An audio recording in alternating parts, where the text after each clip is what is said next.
I'm also really jealous of Randy's meatball calzone right now. It's been a long morning, and I'm starving. Yeah. Well, I was about to say, I'm hoping we get some kind of alert from him halfway through this recording that it has arrived. We sent Randy a calzone. We had some chit chat on our shared Slack channel, and I said, "Oh, I'm super jealous that I can't even remember." He was talking about. He's like, "I'll get to validating your latest analytics launch because we'd push some changes for them after I'm finished with these meatballs." I'm like, "What?" I'm like, "Oh, I'm craving a meatball calzone because there's a independent pizza shop down the street here in Lehigh that makes a fantastic calzone, and I get their meatball and basil calzone, and it is so delicious." And so anyway, I don't know how he got on it, but he said, "But if you're buying, I'm eating." So I reached out to Jim. I'm like, "Dude, let's send him a big calzone." Nice. Yep. That's awesome. So I got it from one of my favorite pizza places, and then I ordered him the large. So it's like an 18-inch one. Oh, so it's gonna be huge. Oh man. And then we have our call with him a little bit later do. this We have a call afternoon. coming So up, yeah, That's hilarious. hopefully he enjoys that. I don't know what I hair would is do with horrible. 18 inches of calzone. that's lunch for the next 4 days. Yeah. Look at my hair here. I'm realizing I'm due for a haircut. My horns are coming in. I had I'm not going to tell Jim because he's going to do you ever shower? No, we talked about it on the call. We already talked about it. It's been a few days. But Haley braided my hair. Oh yeah, I saw that. It was very pretty. My hair is just way too straight, so it only stays in for about a day, and then the braids fall out. But after the braids, my hair is very kinky and has body, and I'm like, I love this. I wish my hair was like this all the time. So I'm going as long as I can without washing it, so it just goes back to the straight hair. I got a little kink and curl. Do you need to start following the curly girl method? What's that? It's like this thing that people do where you shower regularly, but you don't shampoo your hair as much. And the first month, your hair's super greasy and gross, and then it adjusts and gets used to it, and it makes it so that your hair is Has more body. whatever curl it has in it Ooh. has more of a shot. I should do curly that. girl method. You can look it up. It's quite the thing. I love my hair, but the one thing I wish I had more of was body to my hair because I have a lot of it, but it's just so straight and. You can have some of my body then, because my hair, I have to shave huge sections off, or else it's just. Maybe I should also move to a more humid climate. Yeah. Though even in Utah, my hair, I have a lot always of like hair. that. Yeah. Yep. I wish I had hair. Fair enough. You do? No, you have hair, right? It's still looking okay. Yeah, it's okay. It's but got the nice. minute It's got a nice color. Yep. yeah, I'd rather go Mine's got- gray. Mine's You'd gotten rather- long. Wow, yours has gotten long. Yeah, the sides are still shaved, so you can't really tell, but You'd but I rather have go- enough hair that I can completely shave my sides, and you would never And know you when wouldn't my know. hair is down. That's awesome. So, Jim, you'd rather go gray but have a lot more of it. Yes. Yeah. Fair enough. It's Oh, yeah, just I have it no is problem with super grays. thin all right here, and the minute it starts to get long, it gets all curly up here and nothing back here. So it becomes obvious, and I started to get self conscious about it, and I don't want to be that guy that it comes across as oblivious to just how bad it looks from looking from the back. Yeah. We would tell you. Oh yeah. My wife would too. Yeah, that's true. Yeah. funny. Yeah. Well, before we jump into it, I'm interested in how everyone's Halloween was this year, different circumstances. What was your experiences? I could not be happier. Our neighborhood really delivered. And we just moved in June, and the whole time, even when they were building the house, we were thinking Christmas and Halloween in this neighborhood's going to be awesome. And yeah, everybody did a good job of, every house had a table out front in their driveway that had candy, so you could just walk up and take it, didn't have to go knock on any doors, didn't have to get close to people. And then a bunch of us just sat in the driveway, a little further back, and waved at folks as they went by. And my kids have monstrous bowls full of candy now, and it was a wonderful dose of normalcy. Yeah. Nice. How about you, Jim?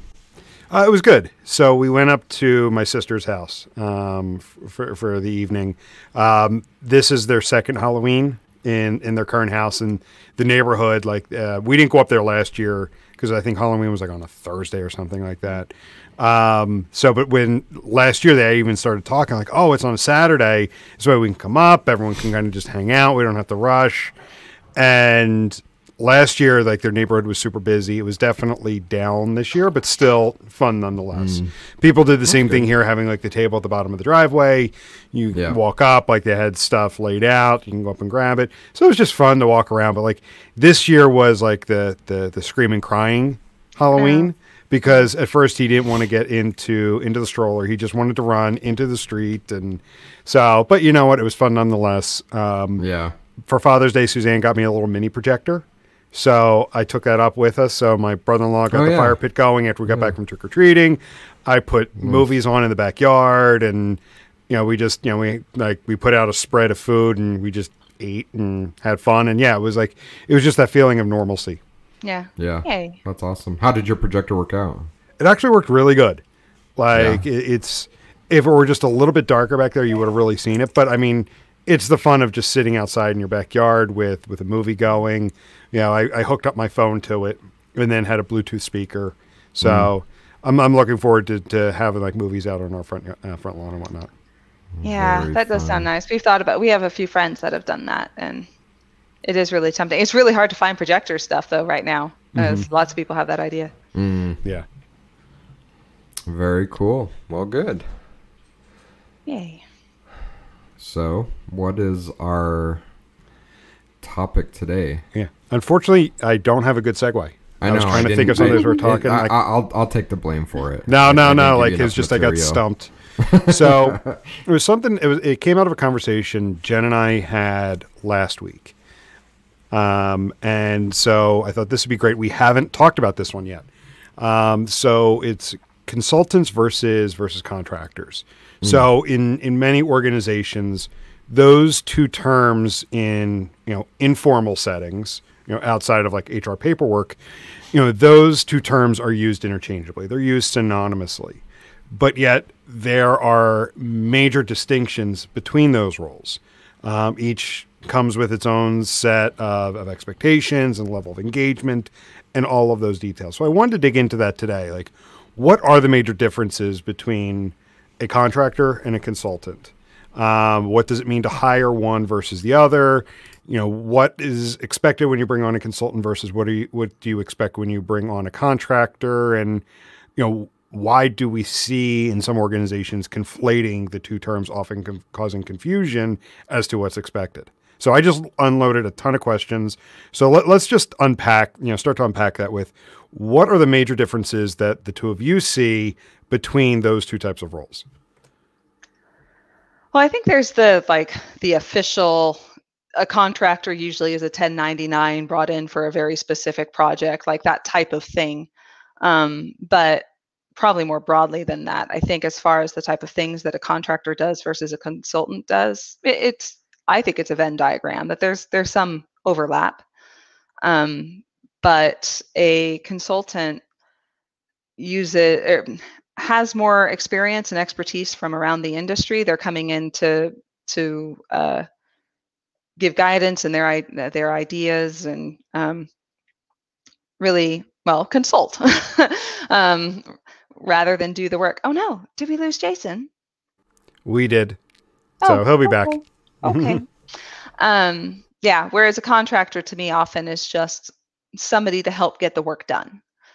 And I don't know, Crashed. consultants often have to do a bit of that too, but welcome back. Sorry, my browser crashed. That was weird. Sorry. No, I think you're exactly right there, because I see it very similarly. You bring in a contractor when you just need to get something done, whether it's you just need some additional temporary bandwidth, so you don't want to go through the full-time hire. So you're just bringing someone in like that, whereas you're bringing in a consultant to evaluate your organization or a portion of your organization or evaluate something about your organization. and actually provide you guidance. They're not order takers, whereas most times the contractor is okay, just sit here and I'm going to be here, feed me work to do. Right. Yeah, I think that's right. And excuse me, I think you hit on a key term there. And before we dive into this any further, I think it's important to note that both of these roles are critically important, and it's not that one is more valuable than another. Sure. or anything like that. I think the value of this conversation is really forcing companies to think about what they're hiring and be really careful in their words and how they position, because that's where I think the breakdown and the lack of value gets generated, is when you're thinking one thing and you buy something else, or vice versa. So really understanding the different roles and what you're trying to buy as an organization is critically important. For me, and the word you said, I can't remember the specific word that you said, Jim, but for me, the way I think about it is that a consultant is really coming in to change the client's condition. And I put a few tweets out about this, I think last week, where they're really going to come in, understand what the problem is, and they're going to take a proactive approach into improving the current condition for the client. A contractor or subcontractor, on the other hand, typically performs work directly at the buyer's direction. So if you're hiring someone to kind of extend your execution and how much you can do, but you're creating all the JIRA tickets for them, you're scheduling all their meetings, you're giving them a list of like play-by-play, here are the tasks you need to get done, that's a contractor relationship. And to me, that's really the dividing line there. And again, both of those can be extremely valuable to companies, but to get the maximum value out of either one of those relationships, the client has to be extremely clear in what they're buying and make sure that they're managing the relationship accordingly. And I think too, it's on the agencies and the contractors to also be really clear. Because consulting agencies can make a lot of money off of doing contract work. A lot of staff augmentation jobs are just that.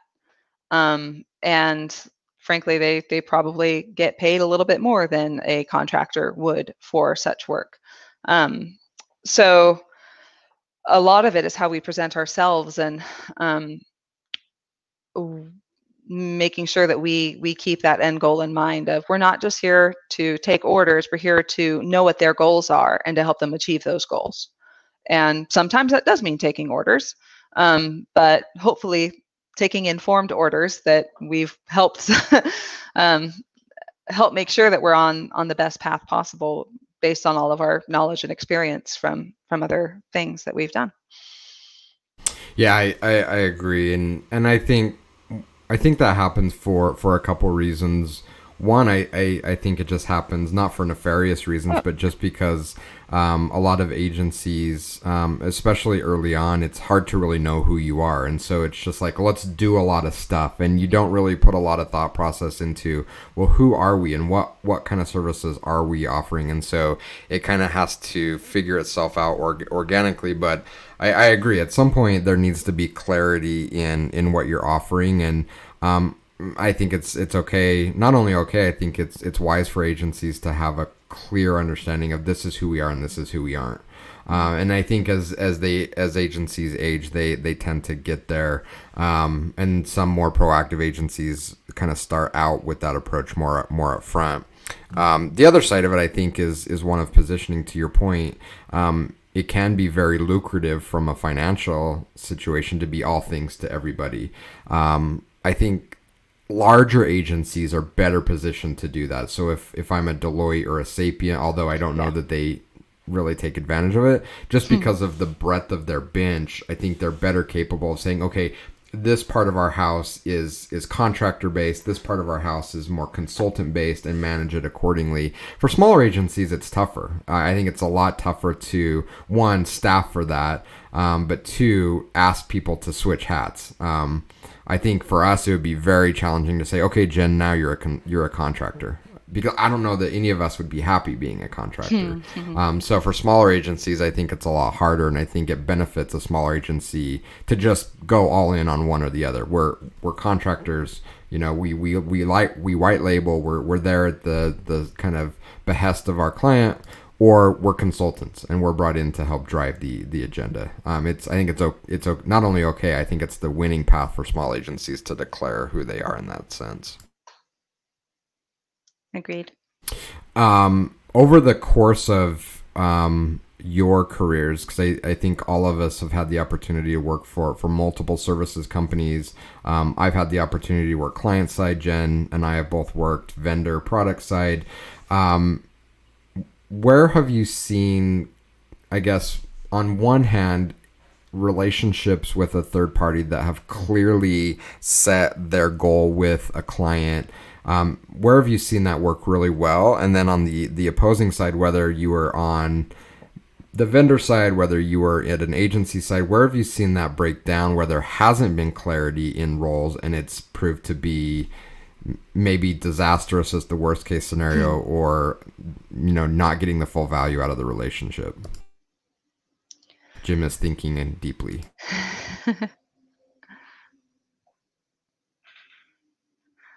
Well, I want to say the agency side of one company that I was working for, it was a platform company. We used contractors from time to time just to help with the volume of work, because at times the volume of work would dramatically ebb and flow.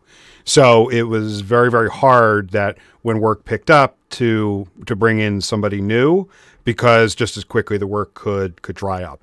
So we did use contractors, and for the most part, it worked out. It worked out really well for what I feel like both sides involved. It was a win for both. It helped us be able to manage the work coming in and adjust the size of the team very, very quickly as things changed. And a lot of these folks are people that wanted to be independent contractors. They wanted to be freelancers. So they could come in, they could do a job, and the job may last 3 to 4 months. And then when things were done, they would move on to another one. But I've also seen a lot of places where a contractor, like, you can't tell the difference between a full-time employee and a contractor, where I'll be like months into an engagement and find out that one of the main people I'm working with is technically a contractor. I think I know that one. Well, it's happened a few times though. Frankly, it kind of gets under my skin a little bit that it's a way of employing a full-time person without giving them benefits and stuff. But yeah, so that, adding that into the mix, that sometimes a full-time contractor can be filling the role of just a on-site employee. And often it's a contract to hire situation where you be a good contractor and we'll eventually hire you, and then you'll get your benefits and stuff. But you don't see that with consultants. The consult to hire would be a very weird model. And to me, part of that is, trying to think if I'm just taking us a different direction, but that's tangent. That's the name of the podcast. Part of it is, to me, a consultant by nature has multiple engagements that they're juggling. Hopefully not too many. You want them to be able to focus and provide value. But I think there is so much experience and knowledge to be gained from not just having one example of a situation to work with. For instance, this week, one of my clients had a problem with single page apps with Target. And then the next day it came up practically the exact same situation again. And I'm like, aha, I just learned how to solve this. Same with video tracking just came up where I'm like, aha. And GA enhanced e-commerce stuff, that it's the same across clients. So I do think that there's a lot of value that can be offered just for having somebody who has their fingers in multiple pies and can see what's working and not working elsewhere in the industry. And usually you don't get that as much with a contractor. For sure. And that came up on a call Jim and I were on this morning with a client that has multiple business units. There's huge value to that, especially if you're thinking about the bigger picture. And again, it oftentimes isn't what a contractor is being asked to do. They have a very specific job function. But from a consultant perspective, that's one of the things that I know we pride ourselves immensely on, is that we're going to try to take a look at the bigger picture and learn from other engagements. In fact, we hear that from our clients all the time. We're bringing you on because, yes, you're really good at what you do, but you also have this vast knowledge base of working with lots and lots of companies that have seen really complex things, and we're hoping you can bring that experience to us because that's invaluable. Like, it would be very difficult for them to go out and hire all of the brain power into one or two positions that we can bring to an engagement, or any consultant can bring to an engagement. So I think that's a great call out, Jenn. On the flip side, I'm wondering if either of you have any words of warning to maybe those that are running agencies as far as how to properly staff and position your employees. I'm thinking about a specific case, and again, my data here is fairly limited, but Jenn and I were at an agency together previously to this, almost a decade ago at this point. It's crazy to think about. But one of the challenges that I believe we had there is we had amazing talent there, like very highly sought after talent that we had attracted to that company. And with that came the desire of these big companies we were working with that wanted that talent. And as we kind of talked about, as we queued up this conversation, that can be very lucrative to an agency from a financial standpoint. And we took that bet on multiple occasions with some big name brands where we said, okay, consultant X, we know you're really experienced. People want you. Company Y wants you really bad. They're going to pay a premium. You're going to go be a contractor for company Y. And I think 100% of those times it turned out very poorly for us, that employee became very unhappy, felt very disconnected, and ultimately I think we ended up losing all of those employees because as we've aged in our consulting career, I don't think any of us wanted to be a contractor. Thoughts on that? Now, if I wanted to do the type of work that I'd expect contractors to do, then I would just go full on client side, though I suppose maybe there'd be more money in it if I still had the name of consultant. But yeah, I don't know. For me, I need the change and the learning and the observing in the industry and being a part of multiple things. I need that part of consulting. And yeah, when I've done more full-time type engagements. Heck, when I was at Adobe, I was 40 hours a week on one client. And then there was one other client that I would not give up. Like, they kept on trying to take it away from me so that I'd have like reasonable utilization rates. I'm like, no, this is where I still get to be a consultant. And it's my thing, and I'm helping drive the vision for this little company, and don't you dare take it away from me. I kept it for 3.5 years. That was one of the hardest projects I've ever left too, when I left Adobe. So yeah, I thrive on that. I really need to first feel like I am driving vision somewhere, or at least an active participant in the vision. Yeah, and have a say in my own future.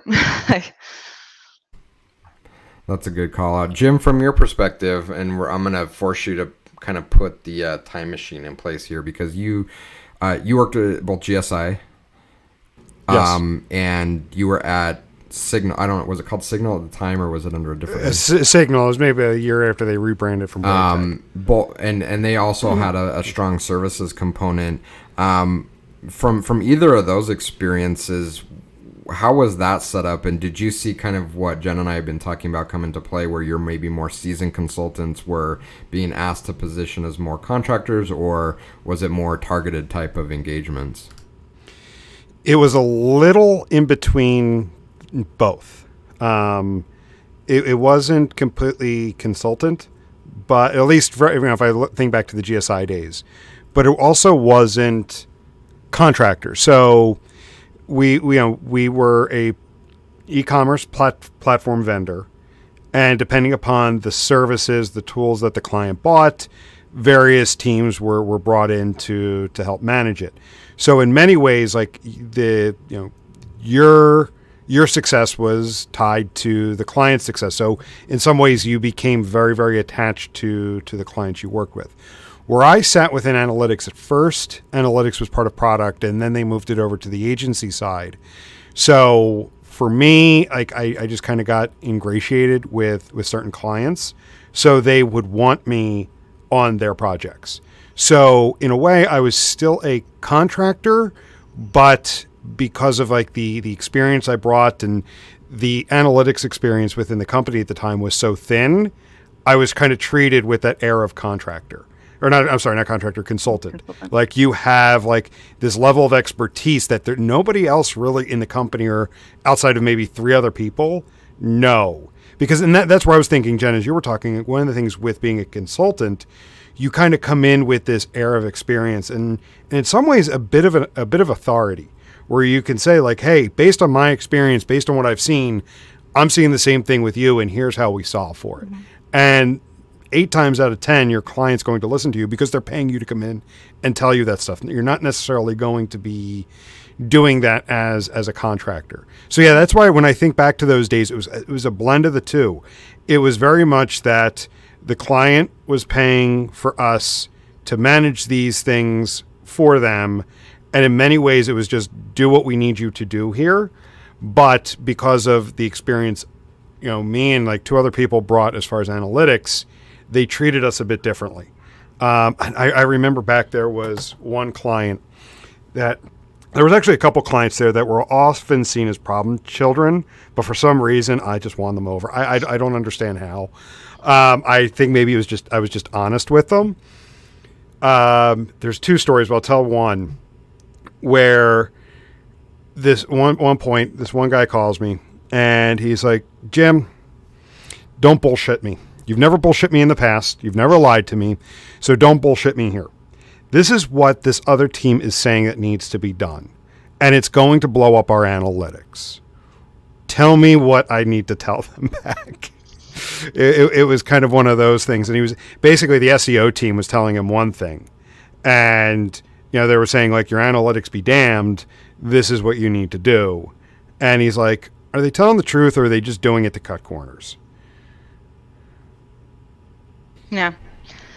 Yeah. So very like just rambly kind of story. But that's my experience there. On the signal side of things, I was in pre-sales, so I hand a lot of stuff off to the consultants. But that was purely a consulting gig where, you know, as part of the initial contract, you know, you got so many consulting hours to help stand it up, and then a lot of clients bought additional consulting hours following. But yeah, it was kind of like you were coming in as a consultant to guide them on how to actually build out the platform. Right.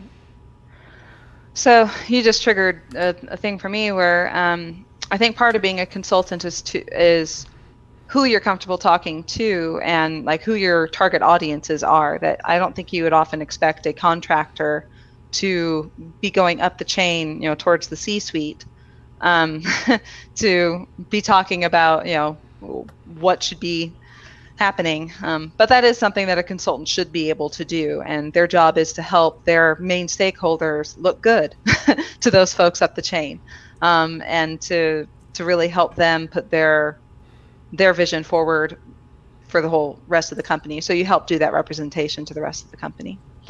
And then on a tangent from myself, I keep thinking too about the idea of an expiration date, sort of, on consulting versus contracting. That contracting, it feels like, can be done indefinitely. Like if so long as there's work, you can keep doing it. Consulting's hard to keep fresh. I think after 2 or 3 years, if you've done your job well, then you've already helped them put a lot of the original vision in place and make a lot of the necessary changes.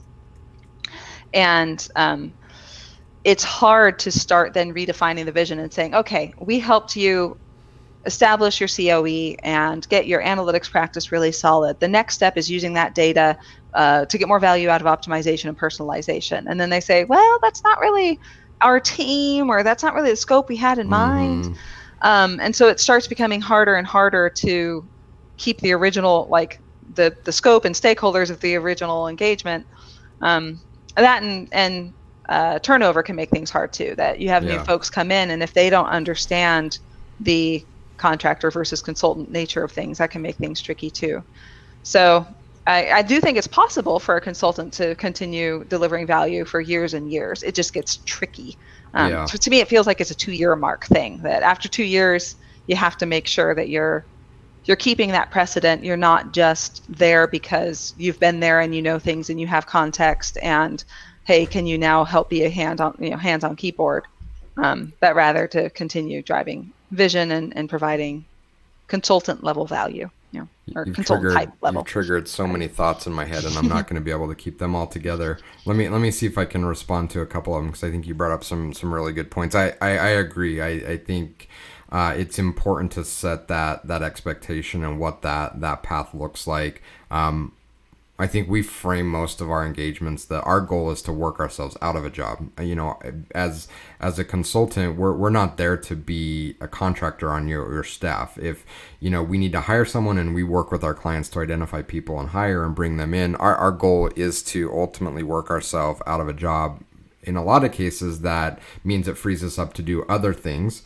But to your point, Jen, sometimes there is a natural kind of ceiling based on what the teams that we're working with have authority over.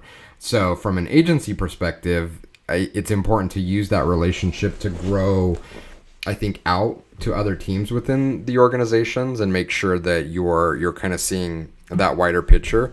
But I also think it's important to be realistic when you've reached that ceiling or stopping point.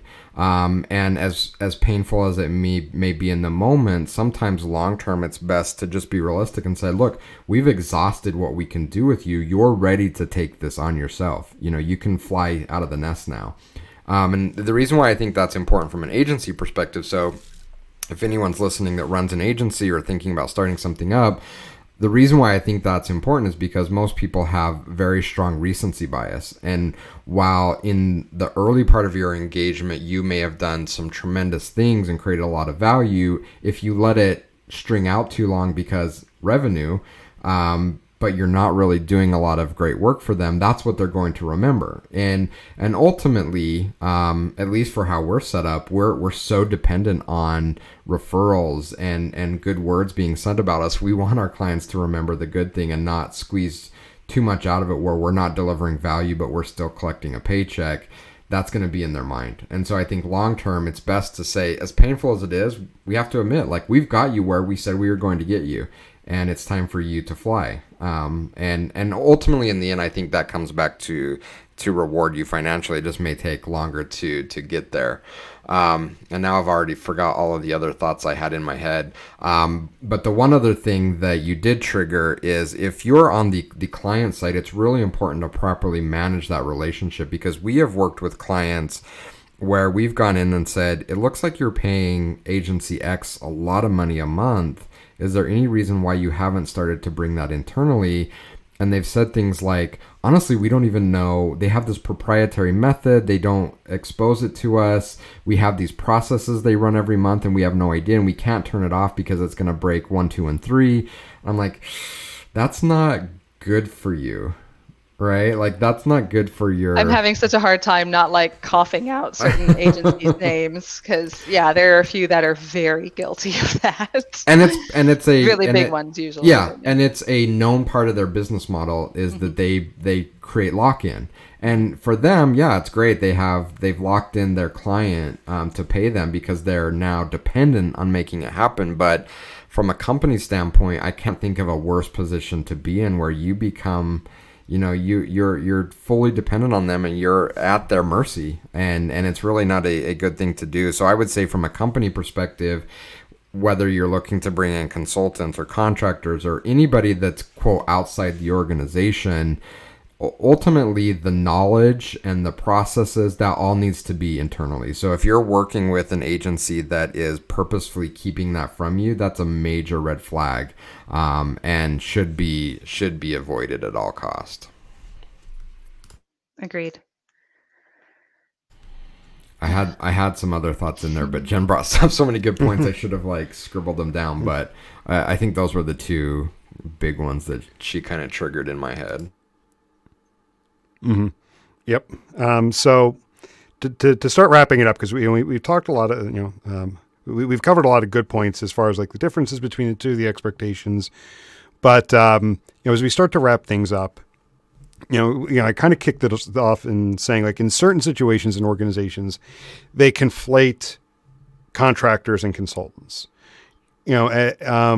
Aside from just setting expectations, why do we see organizations do that? Why do they kind of think that, why do they think like consultants, okay, you're bringing in a consultant, but you're going to behave like a contractor, for example? I think sometimes it's hard to hand control over, or to, I don't know, it's not necessarily a control thing, but if you have a consultant coming in and they're trying to provide you the right value, or the most value possible, they might be telling you like, oh, hey, this thing that you're currently doing, you might want to change up, which isn't always the most, I don't know, laid back thing to hear. Like if you're wanting to continue along that you feel like you've been doing everything good, and then a consultant comes in and says, well, based on what the rest of the industry is doing, we need to change it up. Sometimes that's less than welcome. And I think sometimes it's just habit, that you see a email address that's not your company name and you just think contractor. I think sometimes it's also just necessity of, yeah, we would love the strategic stuff, but we're very shorthanded and we really just need someone to do this hands on the ground work for us for a little while. Yeah, and to that point, I think that's completely okay. I think just because you're playing the role of consultant doesn't mean you also can't, and at times shouldn't, get your hands dirty. Absolutely. I think in order to make that work, again, I think there needs to be a clear understanding between service provider and company of what they're buying and what they're getting. The breakdown I often see is where you've hired a consultant, but you treat them as a contractor. And I think that's what Jim was kind of getting at. Ultimately, I think that ends poorly for both parties. And for anyone involved, I think it's important to have just open discussion around how that is positioned. And really, coming from a services perspective, it's important to work with your advocate on the client side to make sure that that's clearly articulated through the organization. To your point, Jen, oftentimes as that conversation grows outside of the small group and they're like, oh, that's not our email address, that must be a contractor. As a service provider, you really need to work proactively with your key stakeholders to make sure that that's properly positioned accordingly in organizations. And then again, as a buyer, if you're buying services, that's one of the things that I would strongly encourage and recommend. Again, clearly articulate what that role is. Is it a contractor or is it a consultant? And then make sure you're proactively communicating that not only with your immediate team, but more importantly with the broader team, so that you're able to get the most out of that relationship because you properly positioned them. Well, and I think it's important that when you do so, it's not just a matter of, oh, hey, Jen is a consultant, so she's here to provide strategy and stuff. But you vision is such an important part of keeping an engagement valuable.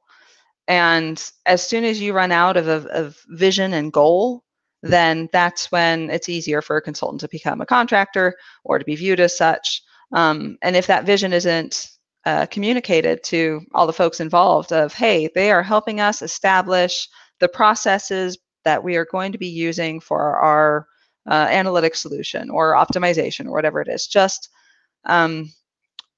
keeping that top of mind, I guess, I think is really important. And so we have our 33-6 framework that part of the goal of it is to help us always have the end goal and the value that we're providing in mind, so we don't lose sight of the forest for looking at the trees. And that's something that we share with the clients, so that we all know the work that we're doing today, even if it is contract style work of for the next week I'm just going to be hands on keyboard for you, and the vision's been defined and I'm just going to help you get it done now. Even if it is that, so long as you know that the goal of all of that is getting them to a point where they're getting more value out of their data in clearly defined ways that have been articulated to the team and stuff, that I think that makes a world of difference in not just the consultant versus contractor, but just getting value out of engagements as a consultant or as an employee or organization hiring consultants. So as we wrap this up, I'm going to ask the both of you to kind of put on two different hats and give your advice and recommendations. So number one, I want you to talk to the consultants that are. Oh, you're going. Nice. Thank you, Jim, for sending out cool hats. For those not seeing the video, I just grabbed my my 33 sticks hat that I happen to have sitting behind me. Okay, so the first hat is I want you to talk to the consultants out there that are listening that it's happened to every single one of us, so I'm sure it's happening to every single one of them, that you're hired as a consultant, but at some point in the journey, you're treated as a contractor. What advice would you give to properly manage that scenario so that you're best positioned to provide value? You're not creating an adversarial relationship with the team. It's a very hard and tricky conversation. So that's number one. I want Jim and Jen both to respond, and then I'm going to have you come back and think about it from another angle. Jim, you want to go first? Yeah, I'll go first. So my recommendation is to yell, scream, rant, and rave. On the inside. No, on the inside, yes. No, I kid. I had to inject some humor there. What I would say is, like, yes, I think there's times that's going to happen, and Jen, you pointed that out exactly. During your lifetime as a consultant, there's going to be times where you're going to be doing contractor style work. We've touched on this so many times before. Rapport with your key stakeholder is critical. So you could have blunt, raw conversations where, Jen, to your point, where as part of the vision, yes, for the next week, 2 weeks, month, I am going to be cranking this stuff out. This is not normally what I do or what I would be doing, but in order for us to get where we need to go, I'm going to jump in and take care of this. Setting the expectation in, before, and then as you start to wrap it up, that rapport, you're able to pull your stakeholder back and say, yes, I did that, but let's get back to what we originally set out to do with me coming on as a consultant. The other time that this situation could come up is as people change, as new hires come on. It's, as new folks join the team and, as people change, or as the team changes, continuing to build that rapport with others so they have the same expectations that you and your key stakeholder have set, and trust your gut. If, like a lot of times people will go into a state of fear and being scared of, say, losing an engagement, losing a contract, losing a client, that they're like, well, this new person, I'm a little concerned, but I don't want to rock the boat too much. No, trust your instinct. If you feel that, like, you're there to be a consultant for a specific reason, and that new person isn't valuing the engagement that way, go to your key stakeholder right away and have that conversation. Confirm what your expectations are, the stakeholder's expectations are, and this other person's. Yeah.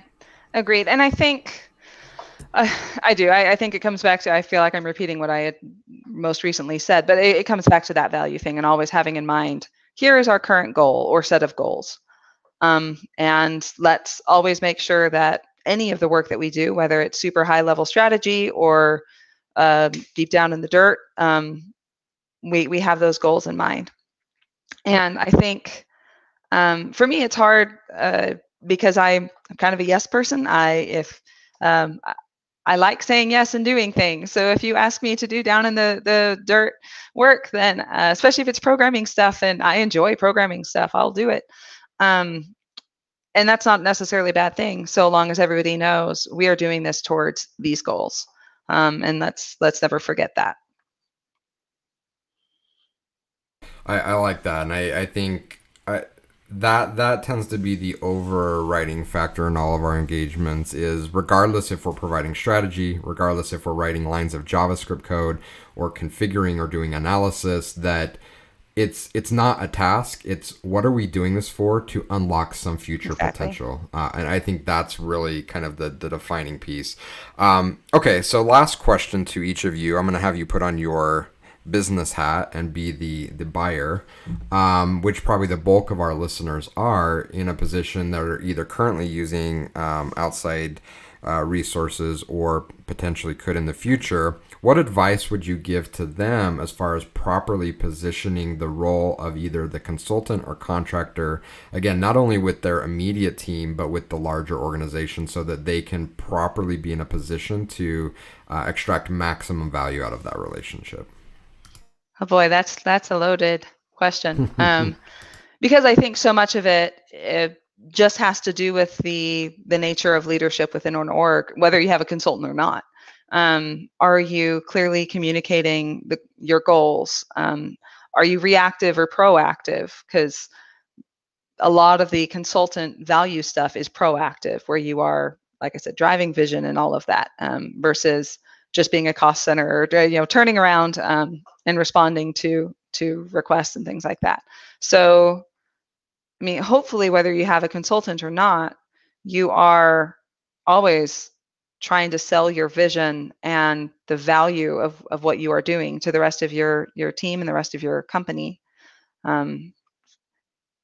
Yeah, and I think, if we have QBRs with the stakeholders and things like that, it's too easy to assume that stuff discussed at a quarterly business review or planning sessions around strategy are going to be communicated out, and that's not a safe assumption. A lot of the time, stuff discussed at a QBR is just stuck with the leadership and the consultant, and nobody else at the company might know that these are the goals that we have in mind. So I think as consultants, we need to support our stakeholders in communicating that out better, and as stakeholders, well, they just need to communicate that out better and see it as a necessary part of their role of driving that vision. Yeah, no, that's good feedback, Jim. I'll give you the final word, even though you're the moderator. To Jenn's point, just complete and clear communication, like no ambiguous terms. If you're bringing in a consultant and their role is to help define strategy, don't go in and say, well, they're here to own XYZ.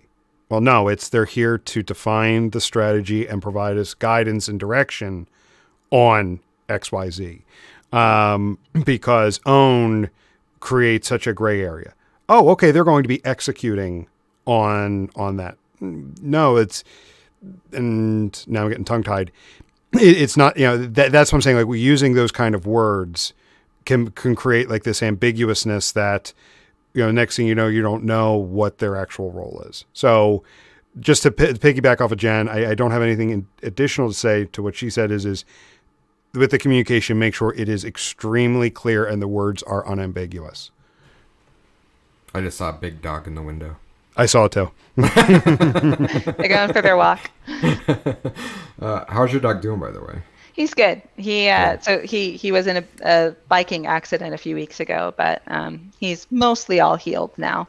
Oh, it's hard for us because we're supposed to not be playing with him rowdy wise, and that's very hard for the kids. But he's doing fine. Thank you for asking. Yeah. Well, this has been a good conversation. Good topic. Yeah, it's been a lot of fun. Yeah. Like having Jenn on.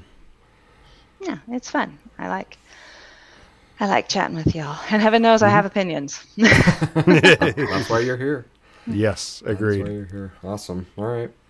Cool. All right. Well, Thanks, thank everyone. you both much, and we'll chat with everybody later. All right. See ya. Great. Thanks.